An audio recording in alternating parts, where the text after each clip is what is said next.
available officers. 622 Inca, 2 officers shot. A violent police standoff to capture the man responsible. Police cars and officers with guns pointing at my house. Her son, the suspect, barricaded inside their home. It was chaos for me. Tonight, this woman is suing the city and Denver's top cop. But we do have a very clear spot for a burn box. Boom, boom, boom, and then the house went in flames. Her house burned to ashes with a device that shouldn't have been used. Horrible. I was homeless. Tonight, Denver 7 investigates how it went down and why this woman is taking action.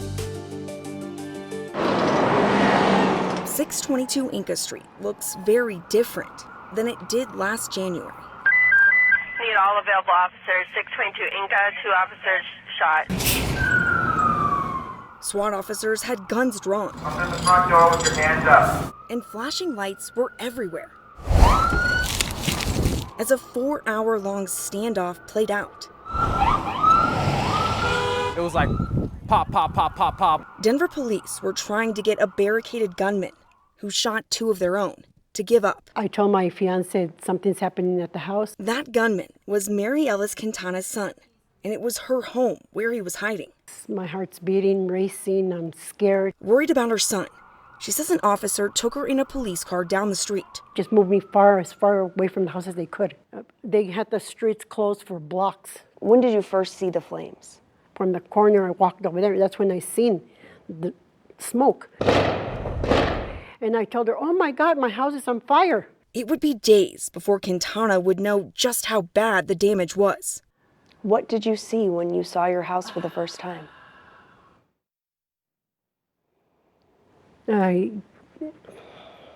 Horrible. I was homeless. Officer body cam video shows the family home turned to ashes. Oh, and it was unbelievable. Everything was burnt. Everything was burnt. Her house was completely gone. I didn't know what to do. I've lived in the house for 45 years. Both my boys were raised in that house. Quintana absolutely acknowledges that her son was wrong for shooting the 2 officers. No, it doesn't justify what they did. There was no cause for that, for burning down my house. She is now suing the city and Denver's police chief. I was living comfortable in my house, and they put me through a hardship. When somebody makes a mistake, people have to pay. Using flammable grenades inside of structures. That's where they went wrong on this. Joe Salazar is her attorney. He says police threw these riot control grenades inside her house. Grenades the manufacturer clearly says are designed specifically for outdoor use and should not be deployed inside due to its fire-producing capability. In fact, it is so clear in there, I think they mentioned it twice. They had a number of other options. A next-door neighbor captured the moment the house erupted. The flames were the craziest part. You know, after the last device the police deployed. Will Evans also captured police throwing in the grenade. And minutes later, I gotta go. I could feel the heat inside the house. Denver Fire did investigate. And police note in their own report that the probable ignition source for the fire was the CNCS grenade contained within the burn box.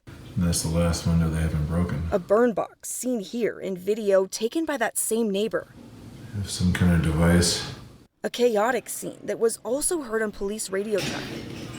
4 burn boxes in. There's a fire.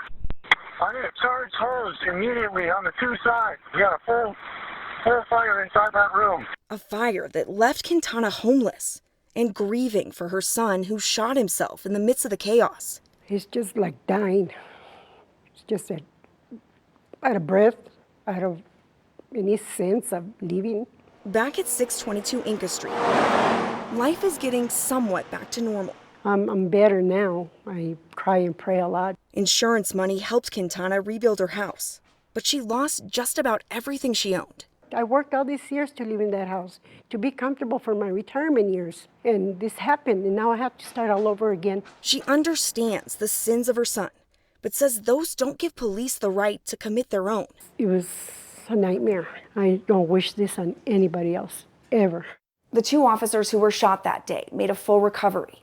Denver police declined to comment on this pending lawsuit, but Quintana's attorney says they're trying to claim immunity. That's a legal term that protects police from being sued for actions they take on the job. I'm Denver 7 investigator Jennifer KOVALESKI.